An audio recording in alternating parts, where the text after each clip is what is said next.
And the reason I decided to run was going back to my community. I love my community at Winnipeg Centre. It's the greatest honor of my life. We have so many brilliant people that lead organizations in Winnipeg Centre. And so a lot of, things were really bad in the community. I was worried about the climate emergency. My community specifically has been noted as ground zero for murdered and missing Indigenous women and girls, 2S LGBTQIA plus individuals. In fact, I live very close to where the victims of Jeremy Savicki were found. And so I decided I needed to run. I felt that we needed a strong voice to represent issues and human rights matters, Indigenous rights, human rights, for our community, but also globally.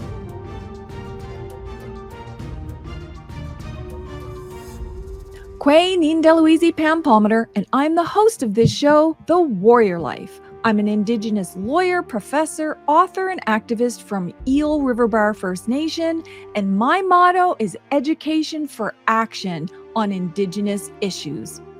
And there is literally no better place for you to be than right here on this podcast, because the learning you do is not from me, it's from all the amazing Indigenous peoples that come on this podcast. They could be leaders, politicians, artists, authors, activists, land defenders. They're all on the front lines of Indigenous resistance, resurgence, and revitalization, trying to advance meaningful reconciliation. And on today's show, you're not going to believe it because I can hardly believe it. We have the powerhouse. I feel like she should have a t-shirt that says the powerhouse or the OG, Leah Gazan. So stay tuned. You don't want to miss this.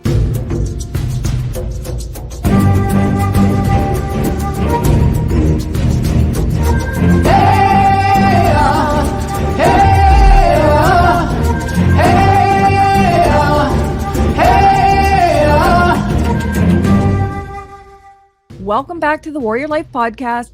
I'm your host, Pam Palmater. And did I already say that this episode is going to be super powerful? Because it is. Joining me today is my long-lost good friend, NDP MP Leah Gazan, someone I have not hugged or seen in I don't know how long. She is one of my heroes. She is literally a powerhouse. She spent her life working for human rights, something that I care about, and at every level. So she's not just a one-issue person. She's at the municipal level, regional, national, international level, and human rights really impact everybody. And her advocacy knows no bounds. She never stops going. She's constantly pushing. She doesn't give governments a rest. She's everywhere on every issue. Issues that matter to Indigenous peoples, but also Winnipeggers and all Canadians from all over. And did I mention that she was also very significant during the Idle No More movement? So you can pretty much guess why I had her on the show. I mean, come on, Idle No More. Welcome to the Warrior Life Podcast, Leah. Oh, thanks so much for having me, Pam. It's so great to see you, and thank you for everything you do and all your hard work. It's an honor to be here. Oh, well, I'm so excited. I know we were talking just before this started, and you've got work going on back and forth. Who knows? Someone could bust in and say, Leah, there's an urgent issue. So I appreciate the time that you're taking here. But before we get started, because I have a bazillion questions for you, maybe you would like to maybe have your own way of introducing yourself and telling us a bit about what nation you're from. So my name's Leah Gazan, and I'm currently the Member of Parliament for Winnipeg Centre, a community that I love and just feel so humbled to a lot of humility being elected by the folks to fight for the folks. My community is Wood Mountain Lakota Nation. In Saskatchewan, Treaty 4 territory. And I was saying to Pam before the podcast started how excited I was that she actually got the name of my nation right. People usually call it Wood Mountain First Nation, but it's not. It's Wood Mountain Lakota Nation. It's one of the smallest communities, I believe, in the country. If it's not the smallest now, there are 17 people that actually live within the reserve. Most of us are off reserve or grew up off reserve, much like many other Indigenous folks around the country, because of institutional disruptions, whether it's child welfare, residential schools. It separated many of us, including many of my family members, from our community. My father on my dad's side, or my father, sorry, on my father's side, sorry, it's been a long, busy day.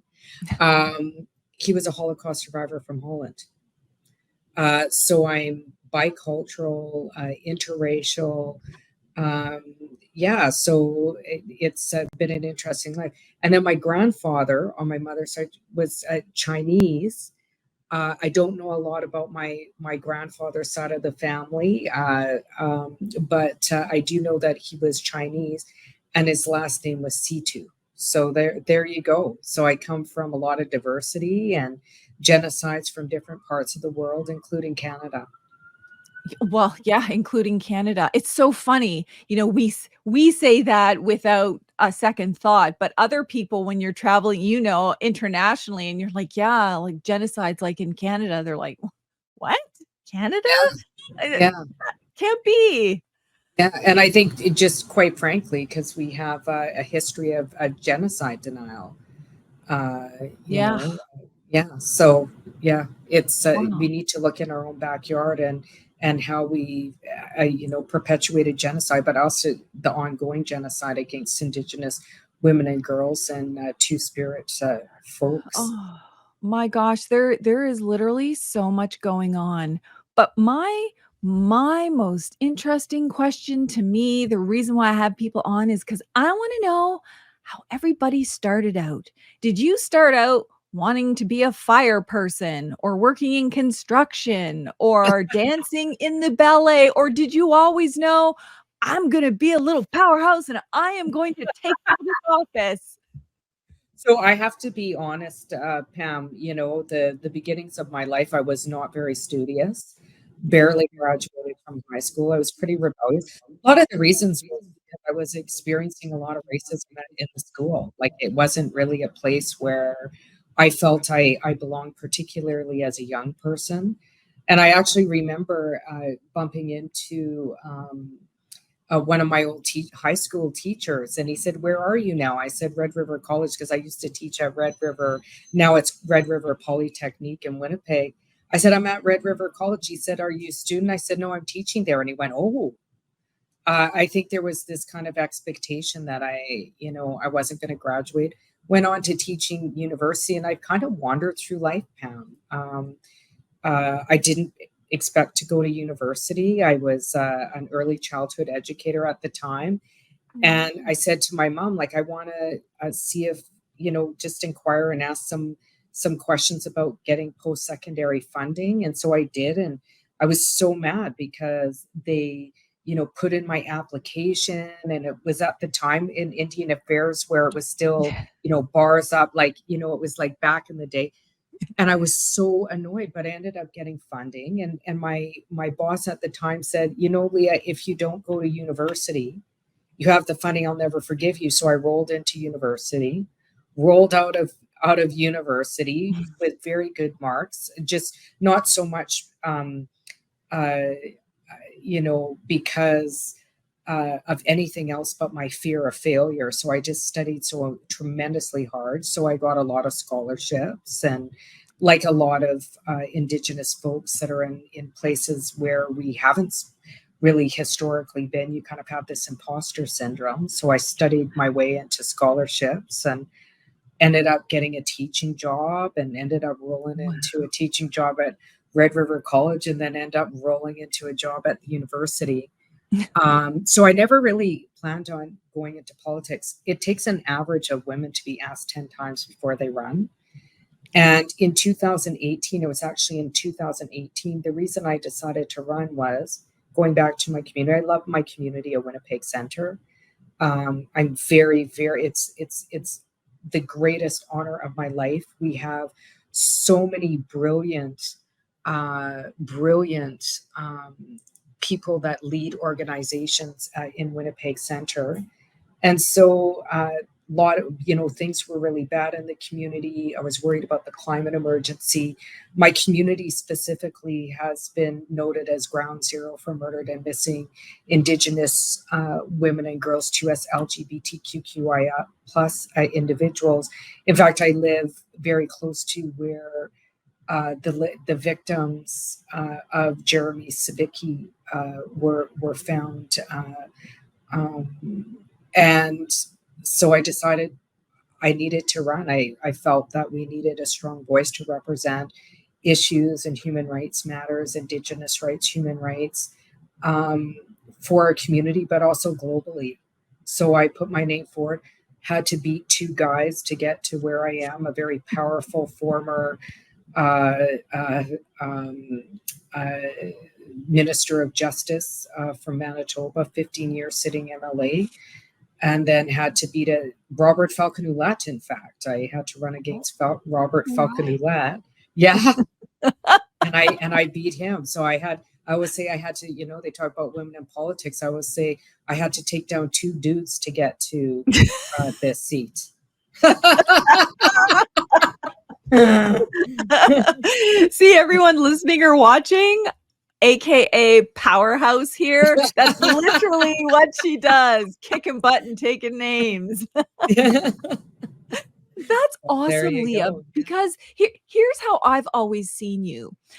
Even before you're in politics, you have always been at the grassroots level. You have always been in community, working with community, not speaking for community. You have been like grounded, rooted. And so that is, to me, the highest form of public service when you're in the community helping people who need it. So for you to take a different level of public service, that didn't surprise me at all, nor did it surprise me that you won, because by that point, everybody knew who you were. Everyone knew your personal integrity and the things that you stand for, and the things that really matter to us on the ground, like our kids, income, like all of these things that aren't what politicians might not consider big ticket items, but they have profound impacts on people on the ground. So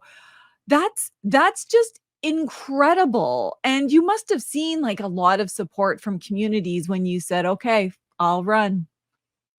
Well, I did. And in fact, a lot of people, Pam, to be honest, locally, when I started knocking on doors after I decided I was going to run, a lot of people didn't know who I was.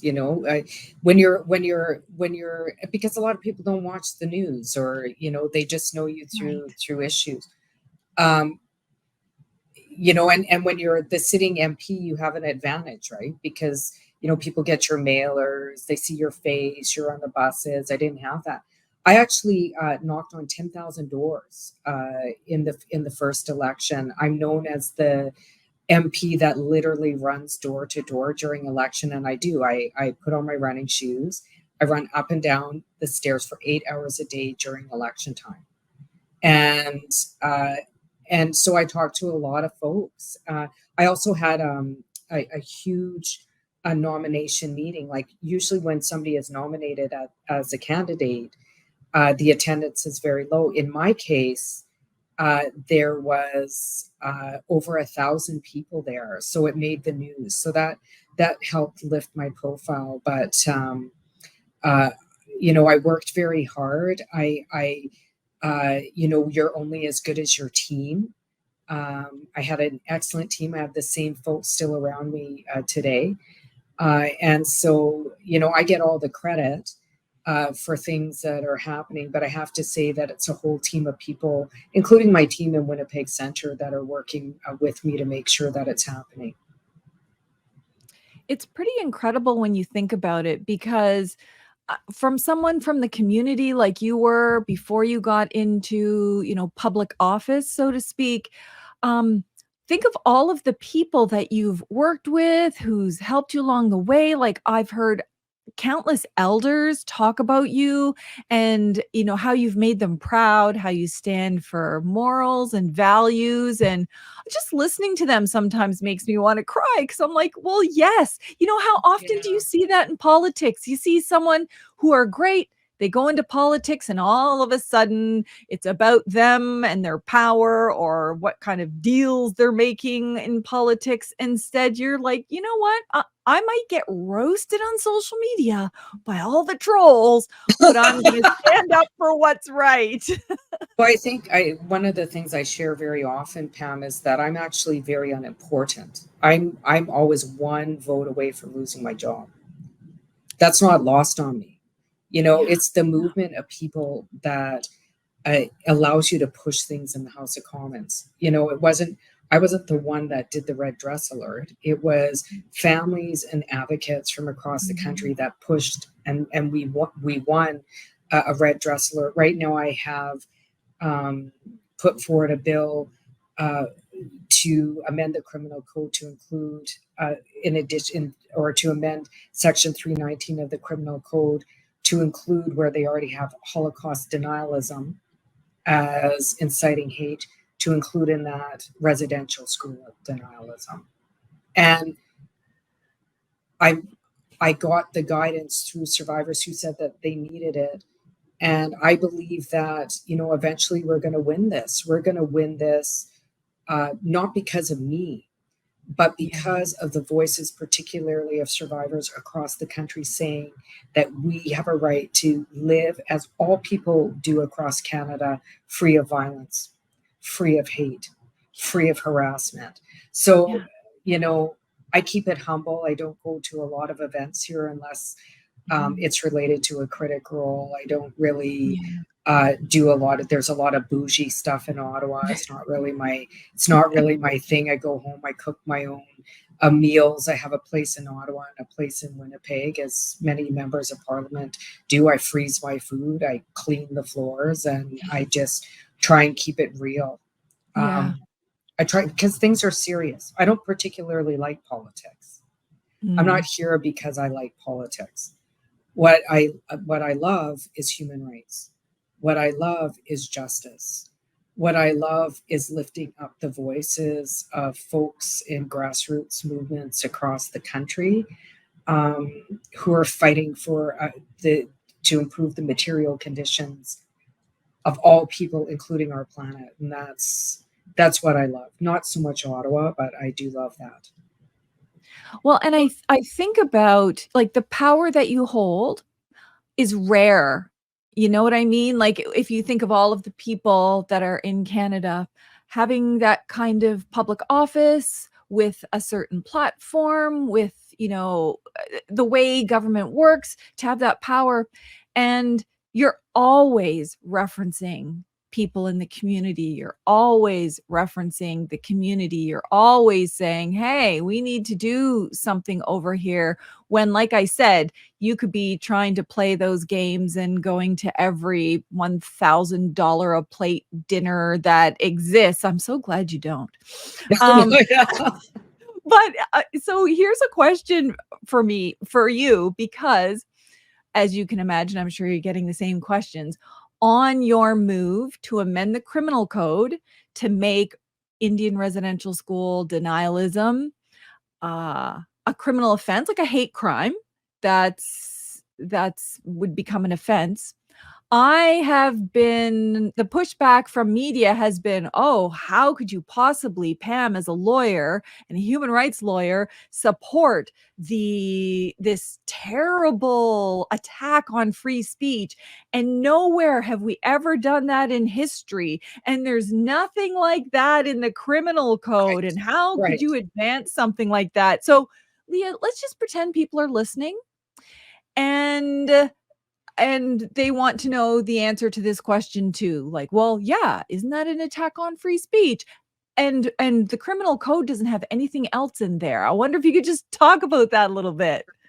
So today I invited just a little backstory. So the Prime Minister came out, said, I'm always cautious because I'm like worried about, putting limitations on free speech.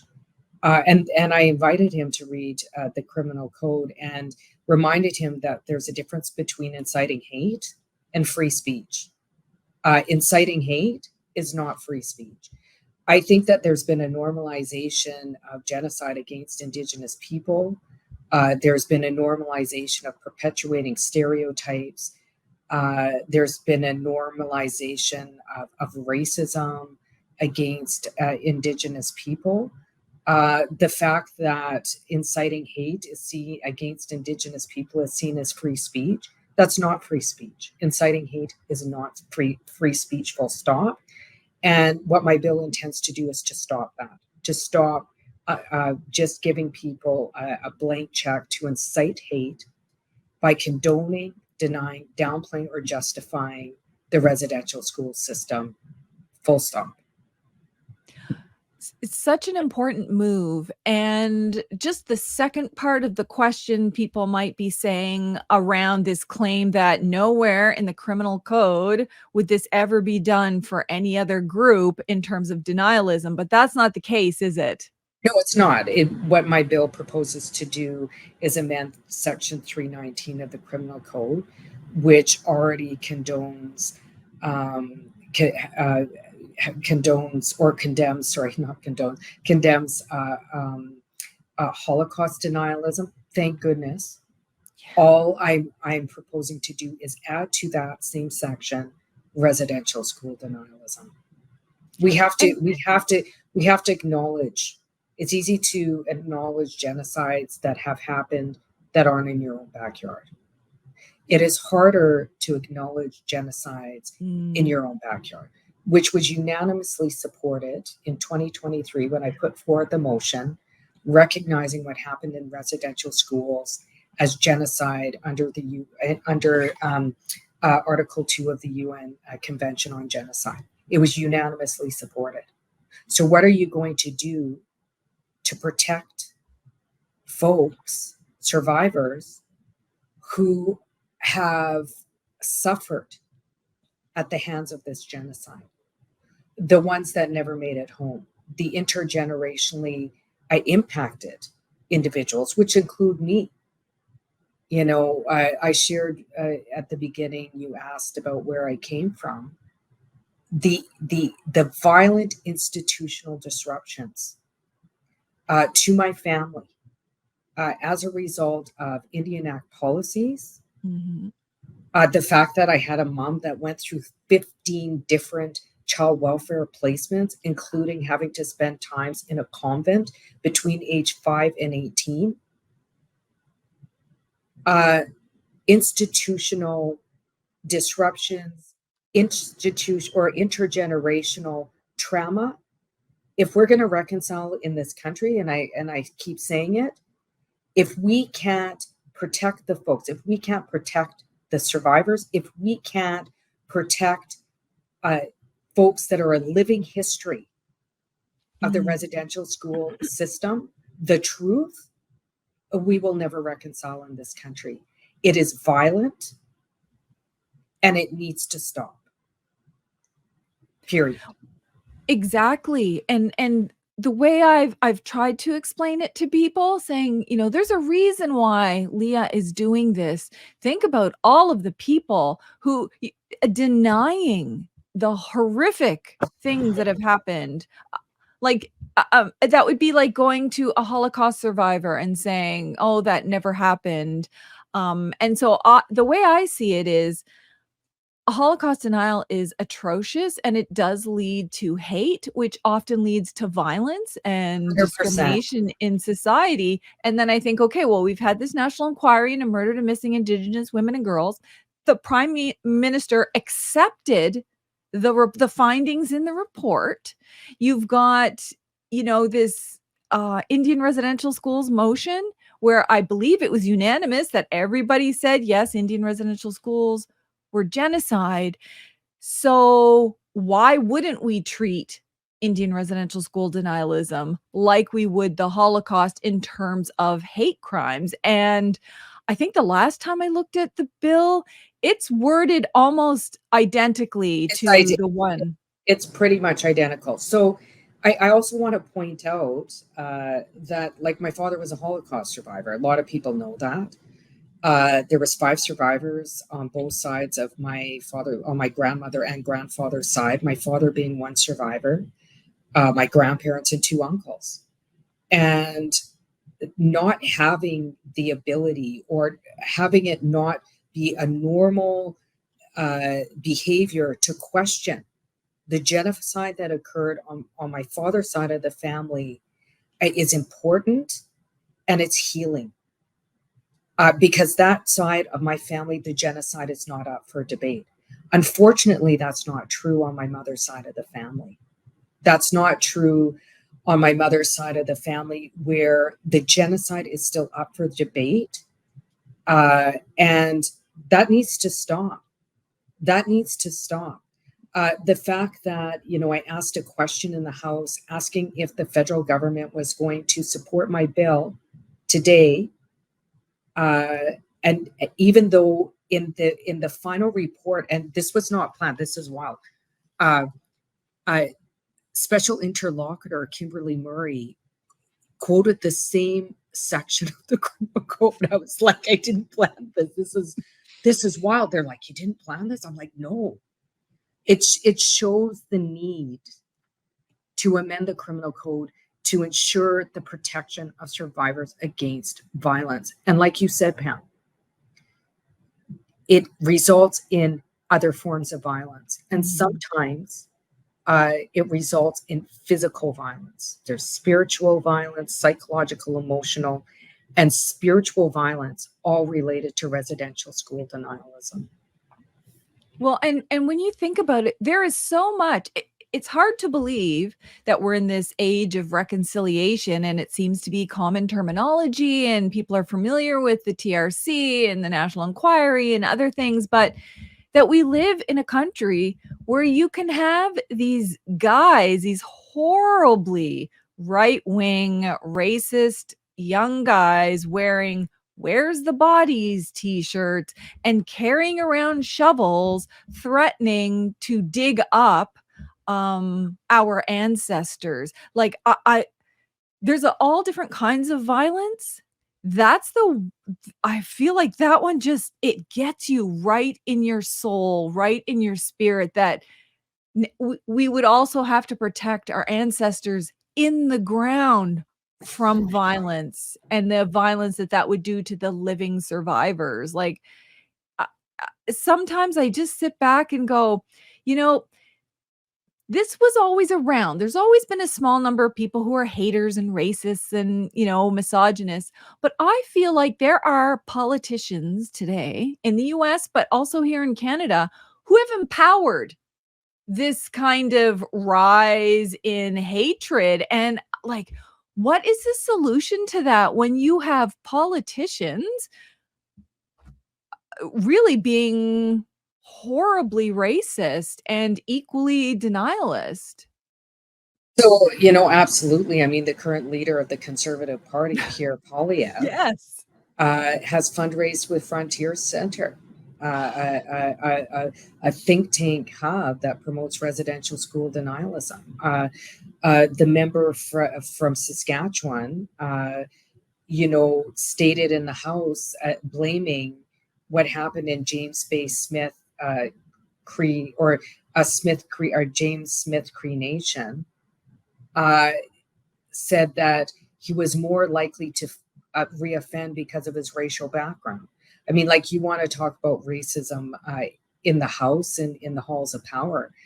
And, whether it's pushing anti-Indigenous, residential school denialist rhetoric, whether it's an attack on women's rights, an attack on trans folks, an overall attack of bodily autonomy. We have a growing extremist movements in this country that are being emboldened by people in positions of power. And I think now more than ever, it's a time for elected officials to be truthful, to be honest. One of the things that I'm not really attached to, Pam, is my privilege and power. I didn't get into this because of privilege and power. I got into this because I believe in human rights. I believe in justice. I have a disdain for why I put forward my bill for a guaranteed livable basic income. Yeah. Poverty, one of the most violent and preventable human rights violations in this country. The fact that there's so many people across the country that are living in poverty, seniors, veterans, residential school survivors, the 70% of adults with severe intellectual delays that live in poverty.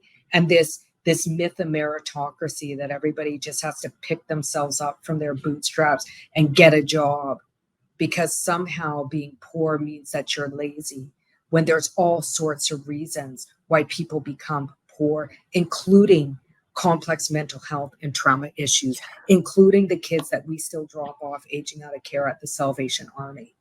And I think we need to have those discussions. This is a very elitist place, Ottawa. And, you know, it's about winning in power. It's about winning and maintaining power. We need to change that kind of politic. We need to create a politic where people are fighting for people. And that's why I'm here. And I always say I'm going to fight like hell and then I won't. And, I'm not going to be a lifer.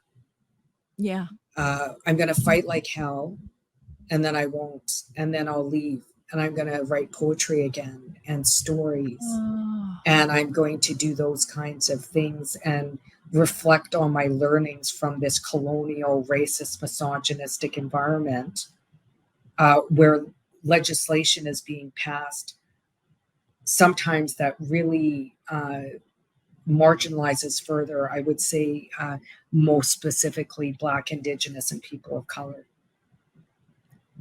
It's incredible to think. And I don't know, like, I have never been in public office like you have. I've worked around Parliament and Senate and engaged with all of you awesome people. But the toll I've seen it take on my friends who happen to be in Senate or in Parliament, like, just drags them right down, and they're in it for the good fight, right? You know, you're fighting for people and you're fighting so that people can have health, safety, and well-being like everybody else, not just the rich. But it also takes a personal toll. And I've heard others say the same thing as you. Okay, when I'm done this, I'm going to write a book. I'm going to plant a garden. I'm going to go, do something where you heal your spirit again. How prevalent do you think that is amongst your colleagues? Because some of them have been there for a very, very, very long time. And I often wonder, how do you take this abuse for so long? Well, I want to be really clear too. Like, my community is wonderful. Okay. Like, people are like, oh, it's a thankless job. And I'm like, actually not. My community is not the problem here. My community is loving and brilliant. And we have all the solutions. I want to be really clear because I always feel like we put down the people instead of the institution. Mm-hmm. That's a very important distinction. I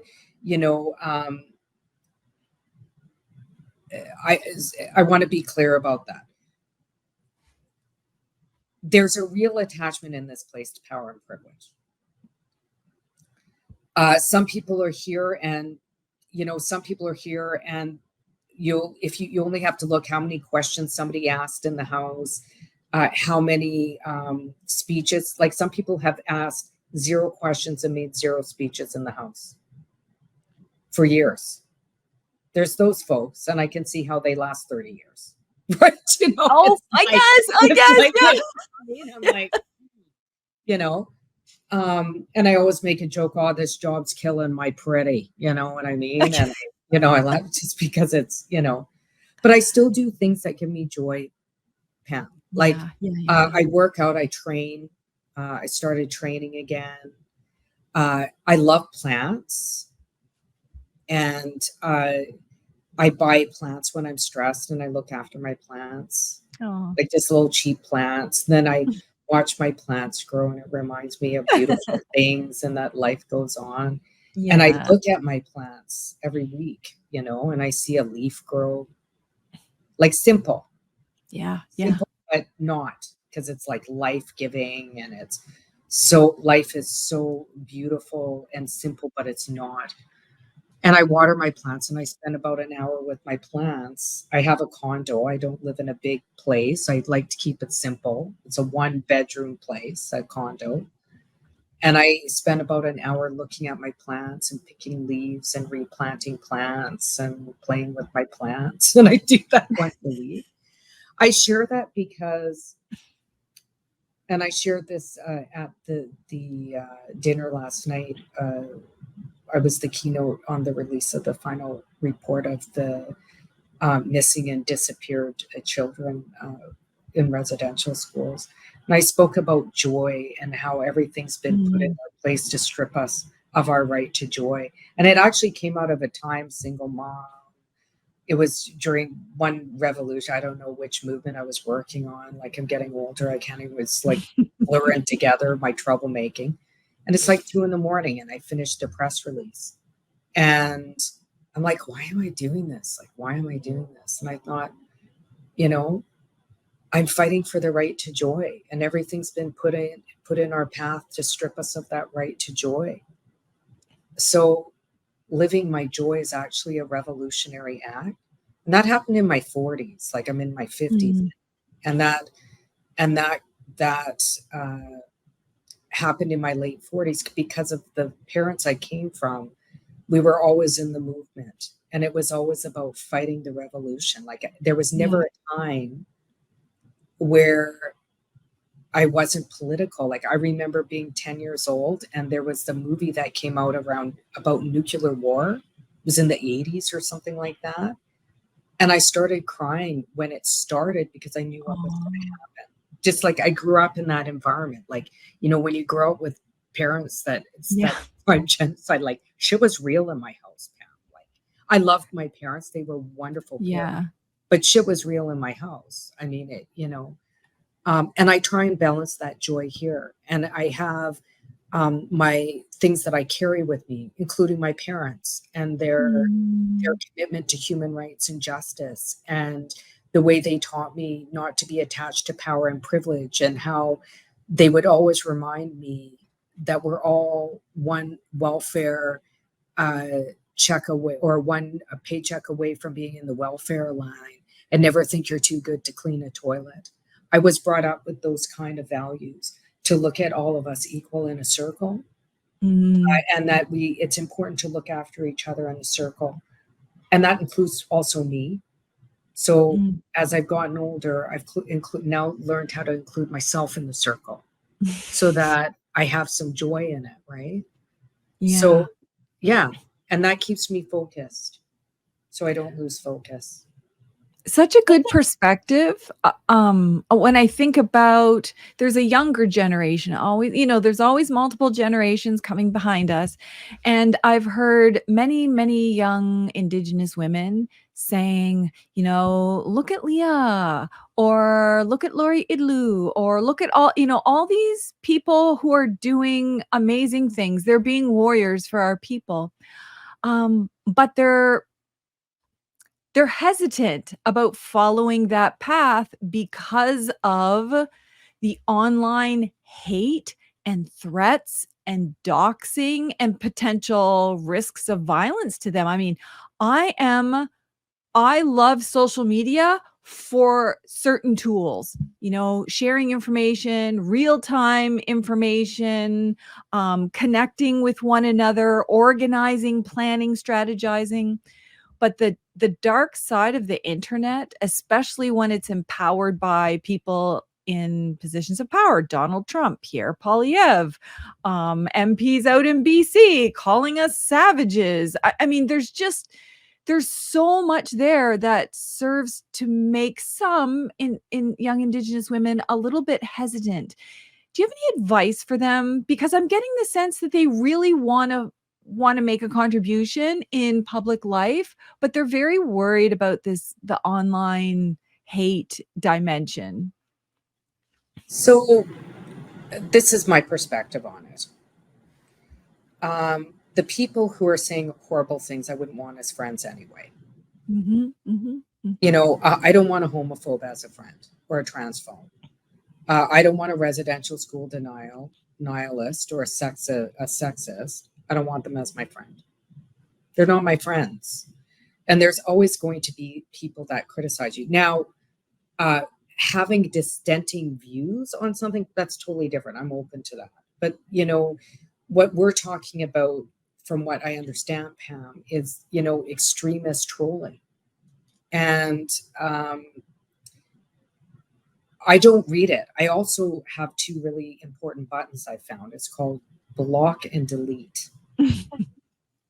And then, like I shared before we went on,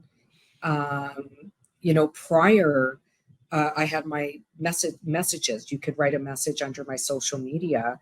Now, since my residential school denialism bill, I've taken off the comments because I don't want to provide a platform for people to perpetuate violence against survivors. Full stop.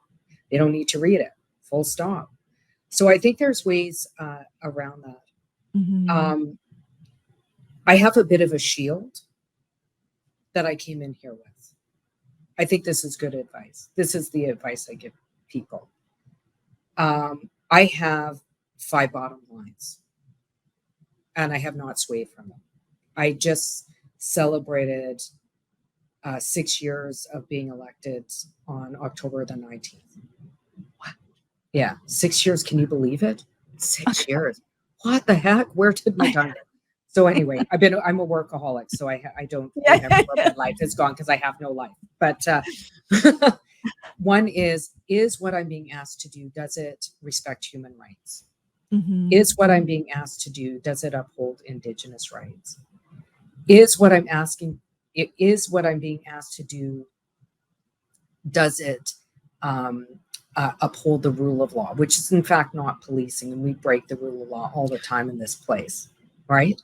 I mean, the Indian Act, the fact that they won't amend the Indian Act to take out sexism, and we have incremental justice, and we vote on sexism, putting sexism back in the Indian Act. I mean, we break the rule of law all the time here, right? Yeah.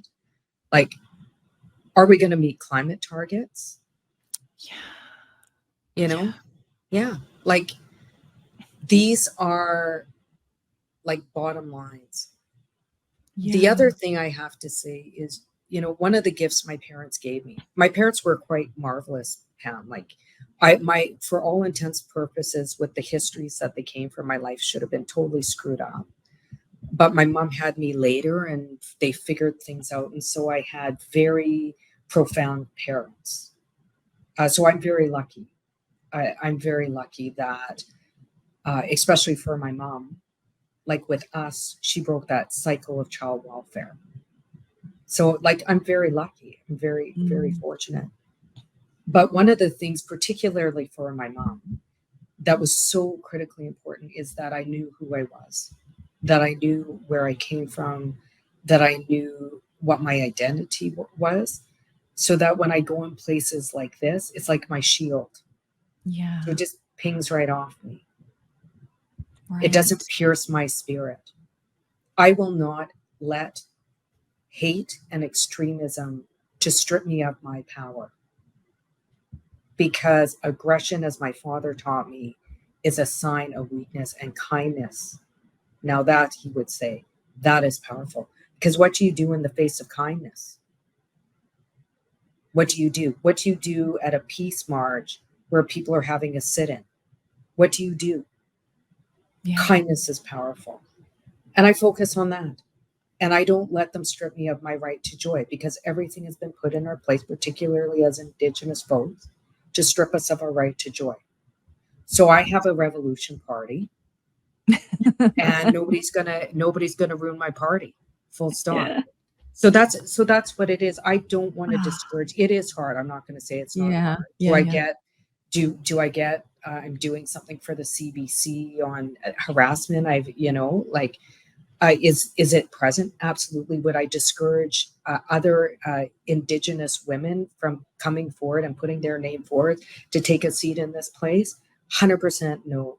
Because if we're not in those seats, who's going to take up those seats? Exactly. If our progressive voices aren't there, are we going to have more Pierre Poilievre sitting in seats, or the woman that called us savages because she's trying to take up a seat in the halls of power? We have to take those seats. That's a really good point. I never really thought about it that way. I never get rid of get rid of them all of them. But then we have to have people to replace them. Yeah. You can either let those seats be taken up by hate, or you can let those seats be taken up by human rights and justice. That's why I'm staying here, to be honest. Well, I'm so thankful that you're there. And in fact, I'm pretty shocked that we're at like 45 minutes and no one has come racing into your office saying, Leah, this is happening, that's happening. I'm sure it's all just outside your door waiting to come in. But before I let you go, I really want to say how much I appreciate you being very publicly vocal about the right of students and communities and unions and teachers and human rights activists and just like everyday Canadians who are seeing a genocide in Gaza take place in real time, whether it's on TikTok, Facebook. I mean, it's for the first time in our history, it's such a massive genocide. It's just in front of our faces every day. And the response would be to send police and violently arrest them like that. To me, as a country who signed on to the genocide convention, shouldn't we all be in the streets? Shouldn't like government be saying, no, we're not going to support genocide, war crimes, crimes against humanity, punishing a whole people? We're not going to support torture. We're not going to support any of that. And we're going to live up to the judgments of the International Court of Justice or the International Criminal Court. I'm still in a bit of shock that Canada has not done that, but here you are doing that. I'm sure you get some pushback from that, but I personally appreciate that from you, seeing you on the forefront, standing up for people who clearly have no voice in Gaza right now. Yeah, so I'm really disappointed, not more than disappointed, disgusted in the federal government's response to what's going on in Gaza, and I'm also really unhappy with the fact that the Jewish community is being treated like a monolith. We are not a monolith. We have diverse histories. I shared my history. We have very diverse histories, and we also have very diverse political viewpoints. My father was very clear about his position on Palestine, and he was a Holocaust survivor. And one of the things that I know is that when you start picking and choosing when to uphold human rights, when it suits political and economic interests, you have to ask, who is next? Who's going to be next? And my father taught me that. My father became, after the war, he called himself a citizen of the world and a defender of human rights for all people across the world without qualification. Yeah. That is what made my father, I think, really profound. But he said, when you start talking, he wrote his own eulogy. That's how intense my father was, because there were certain political messages he wanted to leave. He wrote a political eulogy before he passed away. When you start talking about who to leave off the boat, you must stop the conversation right there. And right now we have the folks in Gaza that are experiencing a genocide. We now, and history will not remember those in power that stayed silent during a genocide. No. And I want history to remember me well. And I want history to know that when when it hit the road, the tires hit the road, or whatever that saying is, that I didn't stay silent in the face of genocide, because it was folks during the Holocaust that hid my father during the war. My dad would be shipped off in the middle of the night. And I grew up with a war survivor, right? Into another family, German families, in fact, that would hide my father, and then he would be shipped off when people would find out he was there, because he was a kid in hiding during the war. And it was because they didn't turn a blind eye on genocide that I am here today. He was the only surviving child after the war. Can you imagine in your family being a descendant of the only surviving child after the war? No. And I think about how lonely my life has been in some ways because of genocides in both parts of the world. My father, because they were all killed. And on my family, because we've had my mother's side of the family, because we've had so many institutional disruptions that our relationships are complicated. And we need to stop that. I don't want people to grow up void of family, void of big family gatherings because they've lost their whole family to genocide. I know what that feels like. I know the intergenerational feeling of that. Yeah. And it's deep heart work for me. And it's a way of honoring my father, but also my mother, who suffered tremendous abuse for no other reason, but she was a young, poor Indigenous kid who was born to a single mother. So I don't want, I can't stay silent. I can't stay silent that's why I'm here. Yeah. That's why I'm here. And it's bigger than me. It's not about me. It's not about it's not about me. I get to go home. I get to eat a supper at this point in my life. I get to sleep in a warm bed with warm blankets. This is the suffering that I endure trying to do the right thing is nowhere near the people that are experiencing these sufferings, whether it's in Canada or internationally, in real time. And I'll keep fighting. Like I said, I'll keep fighting like hell, and then I won't. Well, I know that no matter where you are, if we just look at history, history is often the best indicator of what's going to happen in the future with individuals. You've always been there to speak up when people don't have a voice. You've always advocated for human rights. You're out there advocating against genocide when even the government can't get its act together. When smaller countries around the world are saying, well, we're going to just cut off trade and we're going to send, troops and make sure people are safe. Like, if Canada can't do that, I feel like you are the government when the government isn't governing. And I have every faith that as long as you're in government, you're going to keep speaking for human rights. And then when you're out of government, maybe planting gardens or writing poetry, you'll still be doing that. I don't think you'll ever stop really advocating for human rights. And from me personally, I really respect you and I look up to you as well. Yeah. You as well. This is hard work. It is hard work, but we're all doing it in different ways. Like, I have a big stage where I get credit for everything, even things I don't do. And there's all these people fighting little battles everywhere in different places, equally as impactful, equally as important. It's our collective movement that will change the world. We need a movement. Right now, we need a movement to fight against the direction of the world right now. And you see it brewing.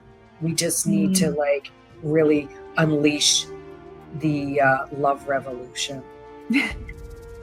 Okay. Well, in addition to having the powerhouse, the OG, On the back of the t-shirt, it's going to be the Love Revolution. The Love Revolution, people. Let's do it. Leah, thank you so much. This was amazing. I am just inspired all over again listening to you, and I cannot wait for all of the podcast listeners to listen. Thank you to all the podcast listeners for listening. Thank you to the YouTube viewers for taking the time to watch, and those who use closed caption or other accessibility in order to access this podcast, and to everybody who is sharing it in their families and communities and using it as teaching tools. This is where the good stuff is. This is where the people in this love revolution, this is where you're going to hear from the OG powerhouse, Leah Gazan. So till next time, keep living a warrior life. Walalia.